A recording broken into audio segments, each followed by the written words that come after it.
Honourable Member Panayiotou. I'm one of the most qualified members of the European Parliament to talk about the use of social media platforms in elections, as they were the only tool I used to get elected and be here today. Throughout the history of representative democracy, the people that were running for office were usually the ones that had access to the traditional media of their time.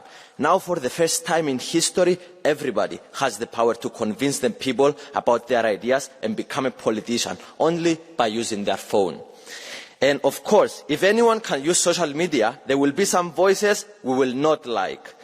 But freedom of speech is about allowing all voices to be heard, and sometimes here in Europe we censor voices we don't like just by labeling them disinformation. Freedom of speech is the bedrock of integrity of elections and of democracy itself, and we need to fight to preserve it. Let's return to Voltaire's idea. I disapprove what you say, but I will defend to death your right to say it. Thank you. Is there a blue card for you? Onorevole Boselager, please, for 30 seconds.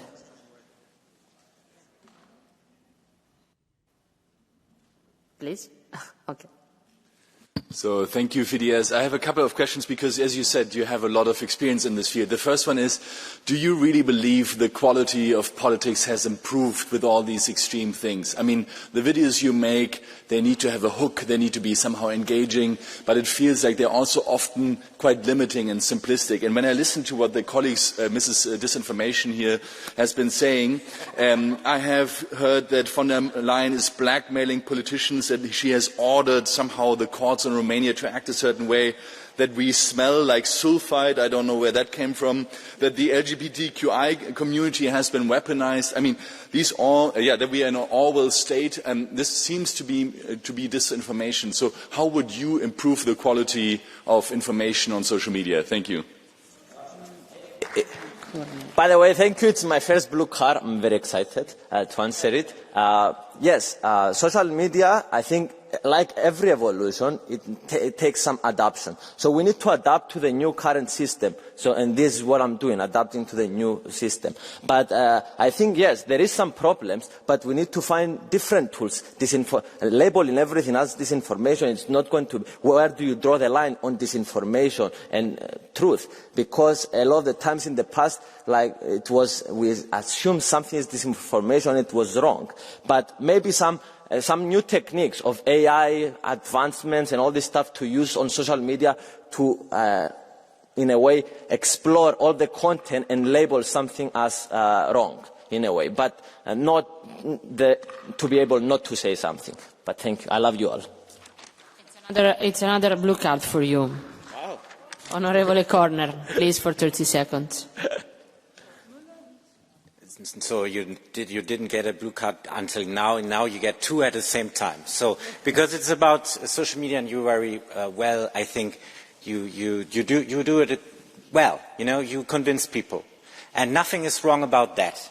But the problem here, and that's what we're discussing about, is if there's a foreign actor putting lots of money to influence the whole discussion. That is what is happening there.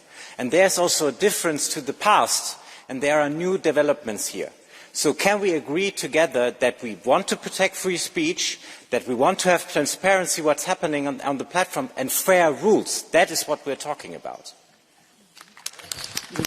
Well, we agree on this, first of all, but also Mr. Stefanoutsas said before about in the polls, it was not showing the president of Romania. Also the polls, 1 week before my elections, were showing me 2%, and I received 20% of the votes. So the new methods that we have doing polls and all this stuff is kind of in the old-fashioned way, and it doesn't represent the current state of also social media. So I think democracy needs to evolve to the new state of this online social media. Yeah.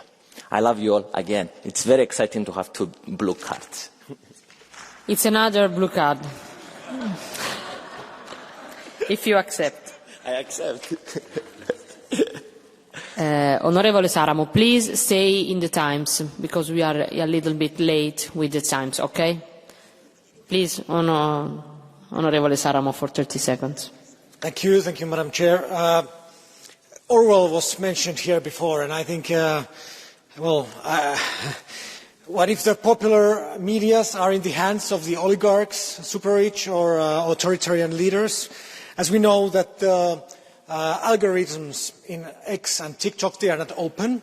So do you think that these algorithms should be open, that everybody can know if they are brainwashed or not? Because we know that X, TikTok, maybe some others are brainwashing us.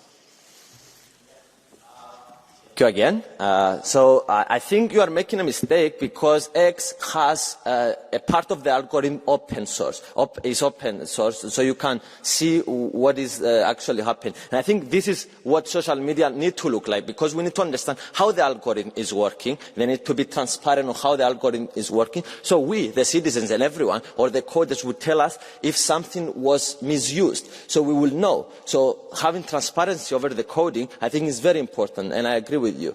But some of the platforms are doing that already, and we need to encourage them to do more. I love you all again. Grazie onorevole. Prego onorevole Maidel. Thank you so much. Next speaker, Mrs. Maidel.